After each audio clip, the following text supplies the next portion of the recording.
Chapter 17 The Weeks Wear By.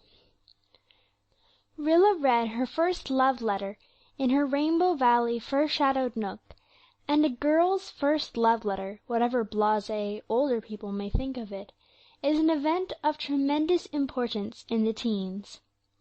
After Kenneth's regiment had left Kingsport, there came a fortnight of dully aching anxiety, and when the congregation sang in church on Sunday evenings, "Oh, hear us when we cry to thee, for those in peril on the sea," Rilla's voice always failed her, for with the words came a horribly vivid mind-picture of a submarined ship sinking beneath pitiless waves amid the struggles and cries of drowning men.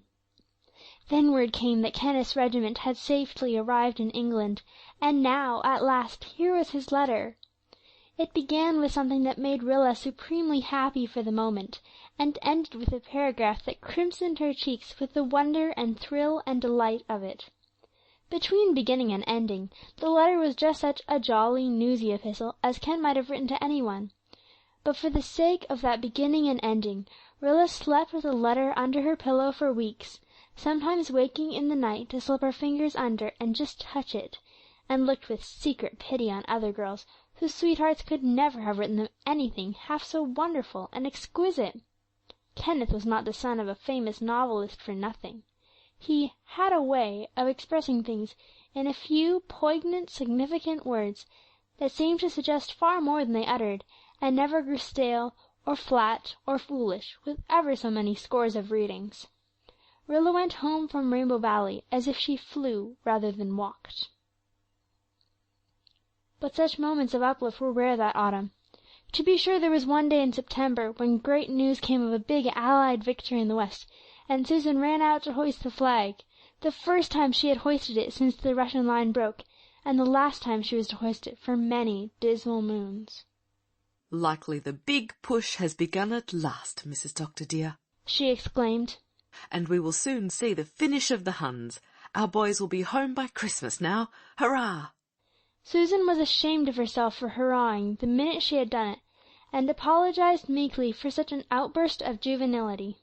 "But indeed, Mrs. Dr. dear, this good news has gone to my head after this awful summer of Russian slumps and Gallipoli setbacks." "Good news?" said Miss Oliver bitterly. "I wonder if the women whose men have been killed for it will call it good news. Just because our own men are not on that part of the front we are rejoicing, as if the victory had cost no lives." "Now, Miss Oliver, dear, do not take that view of it," deprecated Susan. "We have not had much to rejoice over of late, and yet men were being killed just the same.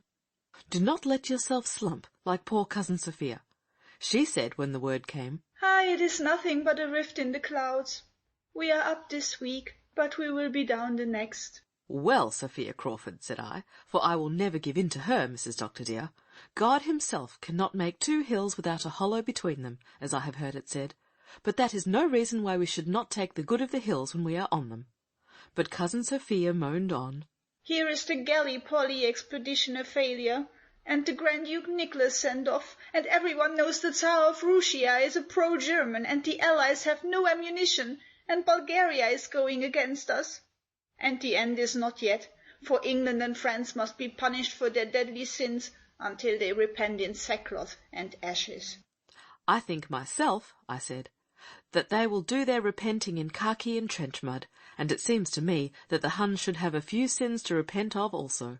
'They are instruments in the hands of the Almighty to purge the garner,' said Sophia. And then I got mad, Mrs. Dr. dear, and told her I did not and never would believe that the Almighty ever took such dirty instruments in hand for any purpose whatever, and that I did not consider it decent for her to be using the words of Holy Writ as glibly as she was doing in ordinary conversation. She was not, I told her, a minister or even an elder. And for the time being I squelched her, Mrs. Dr. dear. Cousin Sophia has no spirit. She is very different from her niece, Mrs. Dean Crawford, over harbour. You know, the Dean Crawfords had 5 boys, and now the new baby is another boy. All the connection, and especially Dean Crawford, were much disappointed because their hearts had been set on a girl, but Mrs. Dean just laughed and said, Everywhere I went this summer, I saw the sign, Men Wanted, staring me in the face. Do you think I could go and have a girl under such circumstances? There is spirit for you, Mrs. Dr. dear. But Cousin Sophia would say the child was just so much more cannon fodder. Cousin Sophia had full range for her pessimism that gloomy autumn, and even Susan, incorrigible old optimist as she was hard put to it for cheer. When Bulgaria lined up with Germany, Susan only remarked scornfully, "One more nation anxious for a licking." But the Greek tangle worried her beyond her powers of philosophy to endure calmly. Constantine of Greece has a German wife, Mrs. Dr. dear, and that fact squelches hope.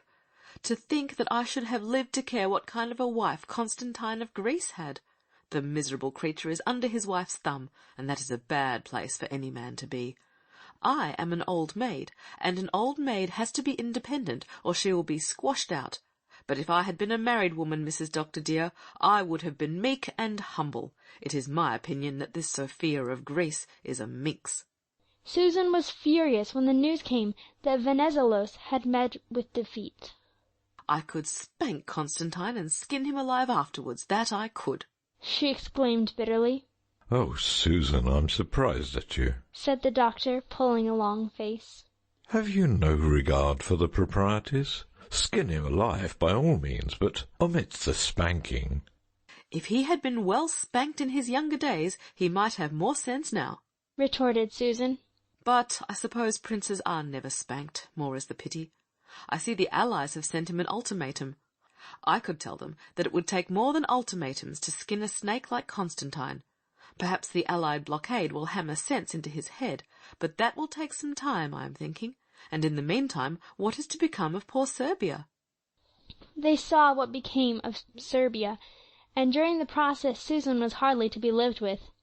In her exasperation she abused everything and everybody except Kitchener, and she fell upon poor President Wilson tooth and claw. If he had done his duty and gone into the war long ago, we should not have seen this mess in Serbia, she avowed. "It would be a serious thing to plunge a great country like the United States, with its mixed population, into the war, Susan," said the doctor, who sometimes came to the defence of the President, not because he thought Wilson needed it especially, but from an unholy love of baiting Susan. "May be, Doctor dear, may be. But that makes me think of the old story of the girl who told her grandmother she was going to be married. 'It is a solemn thing to be married,' said the old lady. 'Yes, but a solemner thing not to be,' said the girl. And I can testify to that out of my own experience, Doctor dear. And I think it is a solemner thing for the Yankees that they have kept out of the war than it would have been if they had gone into it. However, though I do not know much about them, I am of the opinion that we will see them starting something yet. Woodrow Wilson or no Woodrow Wilson, when they get it into their heads that this war is not a correspondence school, they will not," said Susan, energetically waving a saucepan with one hand and a soup ladle with the other, "be too proud to fight then."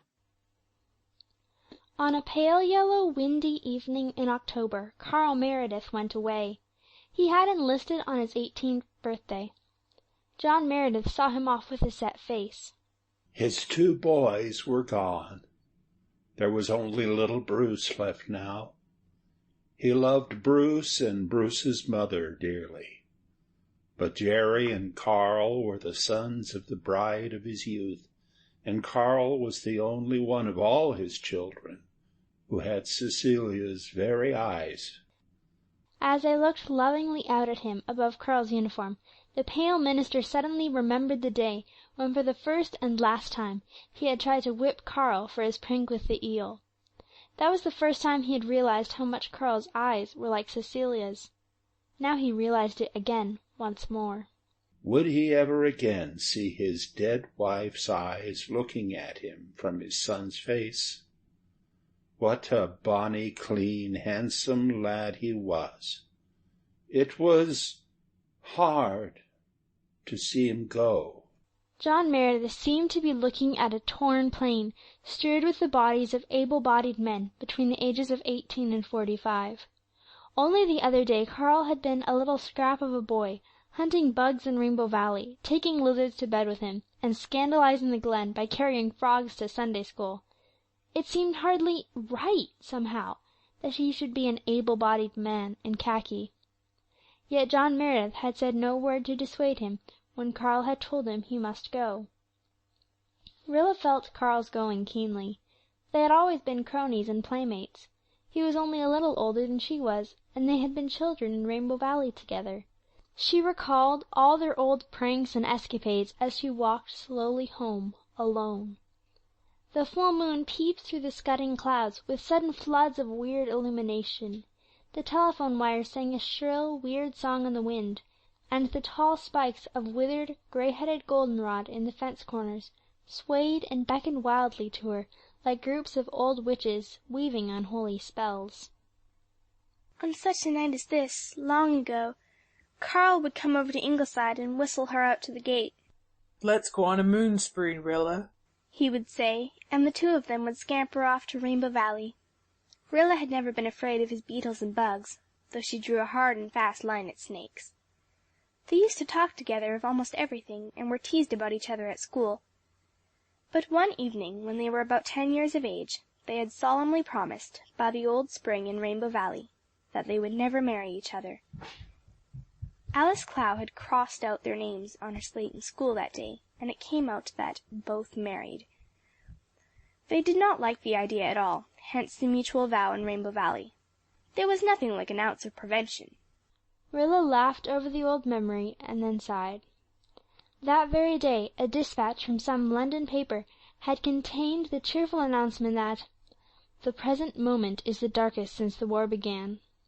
It was dark enough, and Rilla wished desperately that she could do something besides waiting and serving at home, as day after day the Glen boys she had known went away.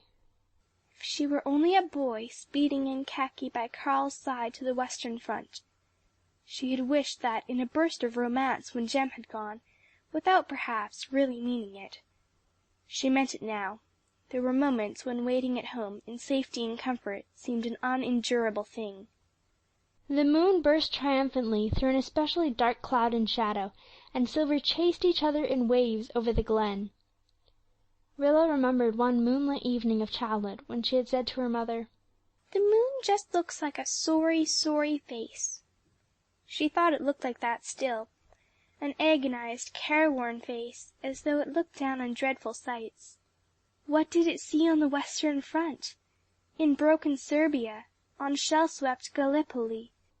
"I am tired," Miss Oliver had said that day in a rare outburst of impatience, "of this horrible rack of strained emotions, when every day brings a new horror or the dread of it. No, don't look reproachful at me, Mrs. Blythe. There is nothing heroic about me today. I've slumped. I wish England had left Belgium to her fate. I wish Canada had never sent a man. I wish we'd tied our boys to our apron strings, and not let one of them go. Oh, I shall be ashamed of myself in half an hour, but at this very minute I mean every word of it. Will the Allies never strike?" Patience is a tired mare, but she jogs on, said Susan. "While the steeds of Armageddon thunder, trampling over our hearts," retorted Miss Oliver. "Susan, tell me, didn't you ever take spells of feeling that you must scream, or swear, or smash something, just because your torture reaches a point when it becomes unbearable?" I have never sworn or desired to swear, Miss Oliver dear, but I will admit, said Susan, with the air of one determined to make a clean breast of it once and for all, that I have experienced occasions when it was a relief to do considerable banging. "Don't you think that is a kind of swearing, Susan? What is the difference between slamming a door viciously and saying Miss Oliver dear," interrupted Susan, desperately determined to save Gertrude from herself, if human power could do it. "you are all tired out and unstrung, and no wonder, teaching those obstreperous youngsters all day and coming home to bad war news. But just you go upstairs and lie down, and I will bring you up a hot cup of tea and a bite of toast, and very soon you will not want to slam doors or swear." "Susan, you're a good soul, a very pearl of Susans. But, Susan, it would be such a relief to say one soft, low, little tiny I will bring you a hot water bottle for the soles of your feet also," interposed Susan resolutely. "and it would not be any relief to say that word you are thinking of, Miss Oliver. and that you may tie to." "Well, I'll try the hot water bottle first," said Miss Oliver, repenting herself on teasing Susan, and vanishing upstairs, to Susan's intense relief. Susan shook her head ominously as she filled the hot water bottle. The war was certainly relaxing the standards of behaviour woefully. Here was Miss Oliver admittedly on the point of profanity. "We must draw the blood from her brain," said Susan. "and if this bottle is not effective, I will see what can be done with a mustard plaster." Gertrude rallied and carried on. Lord Kitchener went to Greece, whereat Susan foretold that Constantine would soon experience a change of heart. Lloyd George began to heckle the Allies regarding equipment and guns, and Susan said you would hear more of Lloyd George yet. The gallant Anzacs withdrew from Gallipoli, and Susan approved of the step, with reservations. The siege of Kut el Amara began, and Susan pored over maps of Mesopotamia and abused the Turks. Henry Ford started for Europe, and Susan flayed him with sarcasm. Sir John French was superseded by Sir Douglas Haig, and Susan dubiously opined that it was poor policy to swap horses crossing a stream, though, to be sure, Haig was a good name, and French had a foreign sound, say what you might. Not a move on the great chessboard of king or bishop or pawn escaped Susan, who had once read only Glen St. Mary notes. "There was a time," she said sorrowfully, "when I did not care what happened outside of P.E. Island, and now a king cannot have a toothache in Russia or China but it worries me. It may be broadening to the mind, as the doctor said, but it is very painful to the feelings." When Christmas came again, Susan did not set any vacant places at the festive board. 2 empty chairs were too much even for Susan, who had thought in September that there would not be one. "This is the first Christmas that Walter was not home," Rilla wrote in her diary that night. "Jem used to be away for Christmases up in Avonlea, but Walter never was. I had letters from Ken and him today. They are still in England, but expect to be in the trenches very soon. And then, but I suppose we'll be able to endure it somehow. To me the strangest of all the things since 1914 is how we have all learned to accept things we never thought we could, to go on with life as a matter of course. I know that Jem and Jerry are in the trenches, that Ken and Walter will be soon, that if one of them does not come back my heart will break. Yet I go on and work and plan. Yes, and even enjoy life by times. There are moments when we have real fun, because just for a moment we don't think about things, and then we remember. And the remembering is worse than thinking of it all the time would have been. Today was dark and cloudy, and tonight is wild enough, as Gertrude says, to please any novelist in search of suitable matter for a murder or elopement. The raindrops streaming over the panes look like tears running down a face, and the wind is shrieking through the maple grove. This hasn't been a nice Christmas day in any way. Nan had toothache, and Susan had red eyes, and assumed a weird and gruesome flippancy of manner to deceive us into thinking she hadn't, and Jim's had a bad cold all day, and I'm afraid of croup. He has had croup twice since October. The first time I was nearly frightened to death, for Father and Mother were both away. Father always is away, it seems to me, when any of this household gets sick. But Susan was cool as a fish, and knew just what to do, and by morning Jim's was all right. That child is a cross between a duck and an imp. He's a year and 4 months old, trots about everywhere, and says quite a few words. He has the cutest little way of calling me Will. It always brings back that dreadful, ridiculous, delightful night when Ken came to say good-bye, and I was so furious and happy. Jim's is pink and white and big-eyed and curly-haired, and every now and then I discover a new dimple in him. I can never quite believe he's really the same creature as that scrawny, yellow, ugly little changeling I brought home in the soup tureen. Nobody has ever had a word from Jim Anderson. If he never comes back I shall keep Jim's always. Everybody here worships and spoils him, or would spoil him if Morgan and I didn't stand remorselessly in the way. Susan says Jim's is the cleverest child she ever saw, and can recognize old Nick when he sees him. This because Jim's threw poor Doc out of an upstairs window one day. Doc turned into Mr. Hyde on his way down, and landed in a currant bush, spitting and swearing.